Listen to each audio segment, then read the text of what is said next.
I'm available 24/7 to help solve issues. Right. Call me 3 a.m. on a Sunday morning, I don't care.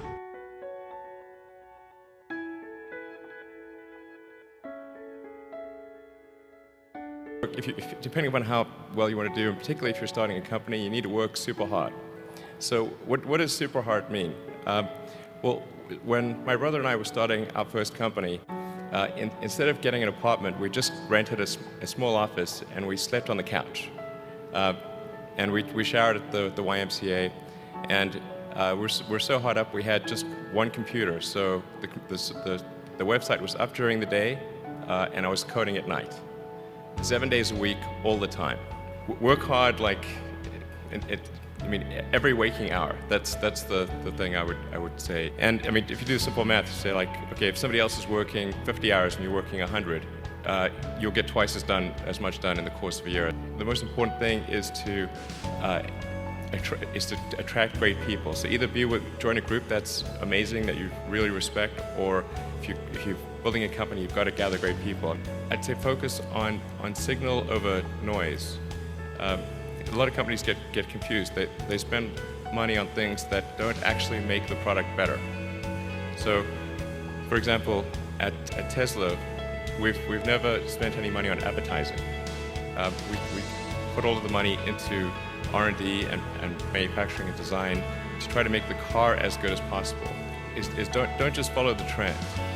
Keep thinking about, are these efforts that people are expending, are they resulting in a better product or service? And if they're not, stop those efforts. So I usually describe myself as an engineer, because that's mostly most of what I do is engineering. So I spend most of the week with my engineering and design team. When I was growing up, I'd read lots of books, and they were very often set in the United States, and it seemed like a lot of new technology was being developed in the United States. So I thought, okay, I really want to work on new technology, so I want to get to Silicon Valley. I tried at first to convince my parents to move to the US, but neither of them would move. They were divorced, and so eventually I was able to get my Canadian citizenship because my mom had been born in Canada. So I moved first to Canada by myself when I was 17, and then a few years later I moved to the US. The reason I came out to Stanford was actually to work on energy storage technologies for electric cars. That summer of '95, I was looking at the internet, and it seemed to me like the internet was going to have a big effect on humanity. So I thought, well, I can either work on electric vehicle technology and do my PhD at Stanford and watch the internet get built, or I could put my studies on hold and try to be part of the internet. And at first I tried to get a job at Netscape because that was the only internet company, and they didn't respond to me. So then I was like, okay, if I can't get a job at the only internet company, then I better try starting something. But I talked to my professor and I said, look, I'm going to try starting a company. It's probably not going to succeed, and if it doesn't succeed, can I come back? And he said, sure, no problem.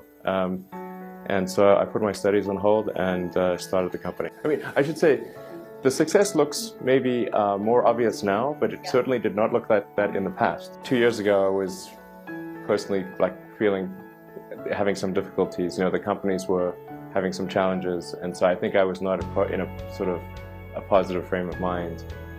Like I said, the last maybe 1 to 1.5 years have been good, but even if you go 2 years back, it was very tough times. Well, I certainly have lost many battles. So far I've not lost a war, but I've certainly lost many battles. Oh, yeah, more than I can count, probably. At Tesla we came many times close to bankruptcy. In fact, at the end of 2008, we were only a few days from bankruptcy. It was literally 2 days, or 3 days maybe.